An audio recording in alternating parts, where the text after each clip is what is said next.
तो इस एपिसोड की शुरुआत में फूजिन और मास्टर लिन के बीच में फाइट हो रही होती है। फूजिन यहाँ पर मास्टर लिन को बड़े अच्छे तरीके से मजा चखा रही होती है। मास्टर लिन तो फूजिन के सामने भी नहीं टिक पा रहा था। फूजिन वहाँ पर अपनी मल्टीपल स्वॉट टेक्निक का यूज करती है, जिस वजह से उसने अपने स्वॉट के कई सारे डुप्लीकेट को बना लिया था। वो उन सारे के सारे डुप्लीकेट को सीधा मास्टर लिन की तरफ ही भेज देती है। चैन इस चीज को देखकर कह रही थी कि आखिर फूजिन के पास किस तरह के खास अटैक है, इसके सामने तो मास्टर लिन तक नहीं टिक पा रहे। ऐसा लग रहा है फूजिन बड़ी आसानी के साथ मास्टर लिन को भी यहाँ पर हरा देगी। मास्टर लिन अपनी पावर का इस्तेमाल करते हुए कई सारे डुप्लीकेट स्वॉट को वहाँ पर रोकने की कोशिश कर रहा होता है, लेकिन उसकी सारी की सारी कोशिशें वहाँ पर नाकाम जा रही थी। एम्पर मास्टर लिन से कह रही होती है, इतना स्ट्रगल करने का क्या ही फायदा, हार मान लो ना। तुम तो यहाँ पर फूजिन तक के फाइट करने की वजह से नहीं जीत पा रहे, तो तुम मुझसे फाइट करने के लिए कैसे आ रहे थे? जिस तरह के कमजोर तुम्हारे डिसाइपल है ना, तुम्हारे पास भी कुछ खास पावर नहीं है, तुम भी उसी तरह के कमजोर हो। तो मेरे ख्याल से तुम्हें इतना स्ट्रगल करते हुए खुद पे प्रेशर डालने की कोई जरूरत नहीं है। यहाँ पर सीधे सीधे अपनी हार मान लो। फूजिन लगातार अपने स्वॉर्ड की तादाद को बढ़ाते जा रही थी। वो वापस से अपनी स्वॉर्ड को मास्टर लिन की तरफ भेज रही होती। मास्टर लिन तो स्वॉर्ड से लड़ते हुए थक चुका था। उसे तो समझ ही नहीं आ रहा होता है कि आखिर कौन से पिटारे के अंदर से इतनी सारी स्वॉर्ड बाहर निकाल रही है। मास्टर लिन को समझ आ चुका था कि शायद मैं यहाँ पर फूजिन का मुकाबला नहीं कर पाऊंगा, इसलिए वहाँ से उड़ने का डिसाइड करता है। ऐसा लग रहा था कि वो बचकर यहाँ से भागने की कोशिश कर रहा है। इस चीज को देखकर बाइडेन कहता है, अच्छा बच्चे, तुम यहाँ से भागना चाहते हो? ऐसा तो मैं होने नहीं देने वाला। ये फाइट तो यहाँ पर तुम्हें करके ही जाना है, चाहे तुम इस फाइट के दौरान जिंदा बचो या फिर मर जाओ, मुझे उससे फर्क नहीं पड़ता। बाइडेन अपने स्वॉर्ड स्लैश टेक्निक का इस्तेमाल करते हुए एक बहुत ही खतरनाक अटैक मास्टर लिन के ऊपर कर देता है। मास्टर लिन जैसे इस अटैक को रोकने की कोशिश कर रहा था, फूजिन को ये मौका बहुत अच्छा लगता है, इसलिए जैसे मास्टर लिन का ध्यान भटकता है, फूजिन अचानक से उसके पीछे आ जाती है और पीछे आने के बाद उसने अपनी स्वॉर्ड सीधा मास्टर लिन के कंधे से घुसाते हुए आर पार कर दिया था। इस वजह से मास्टर लिन की जान तो नहीं जाती, लेकिन वो वहाँ पर बहुत ही ज्यादा इंजर्ड हो चुका था। सारे लोग वहाँ पर हैरान रह चुके थे कि इस फूजिन ने तो मास्टर लिन को हरा दिया, ये तो कमाल ही हो गया। फूजिन के पास न जाने कितनी ज्यादा पावर होगी, इसके सामने तो कोई भी नहीं टिक पा रहा। मास्टर लिन यहाँ पर अपने डिसाइपल को लेकर आए थे। जब उनके डिसाइपल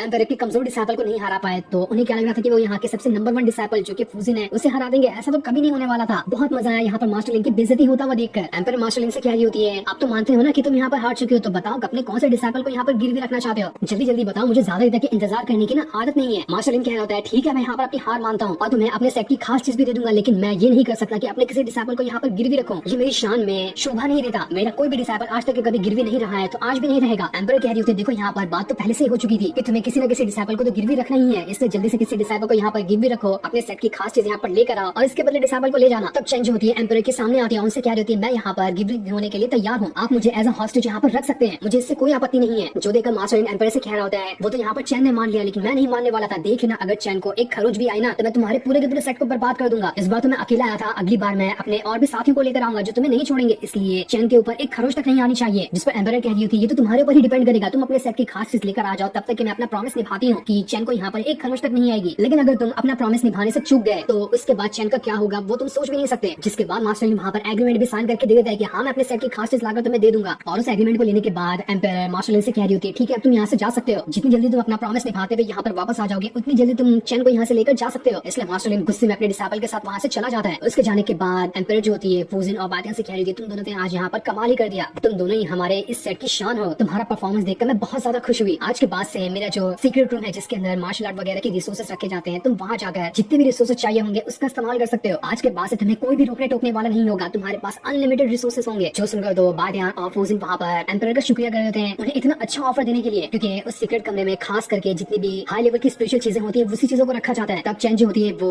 एम्पर से कह रही होती है, एम्पर मैं तो यहाँ पर हूँ, लेकिन मुझे कहाँ रहना है और आप मेरे साथ क्या करने वाली है, उसके बारे में आप मुझे कुछ बताएंगी? एम्पर कह रही होती है, जब तक कि तुम्हारे मास्टर अपना प्रॉमिस निभाते हैं तब तक तुम हमारी मेहमान हो, तुम यहाँ पर अच्छे से रह सकती हो, बाकी नॉर्मल लोगों की तरह, हमें इसमें कोई परेशानी नहीं है। जिस पर चैन कह रही होती है, एम्पर मेरे ख्याल से ना आपको किसी एक बंदे को रखना चाहिए जो एनी टाइम मुझ पर नजर रखे, इसमें आपका ही फायदा होगा। एनी टाइम वो आपको मेरे बारे में खबर देता रहेगा कि मैं क्या कर रही हूँ क्या नहीं कर रही हूँ। एम्पर कहती है, तुम्हारी बात तो सही है, तो बताओ कि तुम किसे अपना गार्डियन की तरह रखना चाहती हो जो एनी टाइम तुम्हारे पर नजर रखेगा। जो सुनकर चैन कह रही होती है, मुझे तो एक ही बंदा सही लगता है और वो है बाइडेन, मैं उसी के साथ रहना चाहूंगी। ये सुनकर बाइडेन को तो पूरा मुंह फूल चुका था कि ये मुसीबत मेरे सर पे क्यों आ रही है। वो से कहता है, मैं तुम्हारे अंदर बिल्कुल भी इंटरेस्टेड नहीं हूँ, मैं तुम्हारा गार्डियन नहीं बनने वाला। चैन कहती है, अरे नहीं नहीं नहीं, मुझे इतनी जल्दी रिजेक्ट मत करो, थोड़ी देर में साथ तो रहो, तुम्हें मेरे अंदर इंटरेस्ट आने लगेगा। वो बाइडेन को एक बहुत ही ज्यादा हाई लेवल की एक पिल दिखाती है, जो देखकर तो बाइडेन भी हैरान रह जाता है। चैन उससे कहती है, अब मेरे अंदर इंटरेस्ट आया होगा ना, तो बताओ क्या तुम मेरा गार्डियन बनना चाहोगे? तभी बाइडेन कहता है, धत, मेरे को नहीं चाहिए कोई भी पिल, मैं तुम्हारा गार्डियन बनने के लिए तैयार नहीं हूँ। एम्पर चैन से कह रही हो, तुम्हें खाली यहाँ पर बाइडेन ही क्यों पसंद आ रहा है, यहाँ पर तो और भी लोग हैं ना, उसे अपना गार्डियन बना लो, तुम बाइडेन के बीच में ही जा रही हो। जिस पर चैन कहती है, इसलिए क्योंकि मुझे ये बाइडेन बहुत ही ज्यादा हैंडसम लग रहा है। वो उसे पकड़ लेती है। बाइडेन कह रहा था, अरे हट जाना यहाँ से, छोड़ दो मुझे, तुम क्या कर रही हो ये? जिसके बाद जबरदस्ती उसे साइड करते हुए वहाँ से चला जाता है। अब रात को बाइडेन अपने कमरे में अपना कल्टीवेशन कर रहा होता है, लेकिन तभी उसे ऐसा लगता है कि उसके दरवाजे पे कोई दस्तक दे रहा है। वो जैसे दरवाजा खोलता है, उसके सामने चैन खड़ी होती है, जिसे देखकर बाइडेन कहता है, ये आपस की पुड़िया वापस यहाँ पर आ गई। चैन कहती है, मैंने एम्परर को मना लिया, वो मान चुके हैं कि तुम मेरे गार्डियन बनोगे, इसलिए अब से मैं तुम्हारे साथ ही रहूंगी, तुम्हारे कमरे के अंदर। तो चलो साइड हो जाओ, मुझे अंदर आने की जगह तो दो। बाइडेन कहता है, मुझे नहीं मानना एम्परर की बात, मैं तुम्हें अपने साथ नहीं रख सकता, इसलिए चली जाओ यहाँ से। चैन कह रही थी, रुक जा, मैं तुम्हें यहाँ पर एक चीज दिखाती हूँ, जिसे देखने के बाद तुम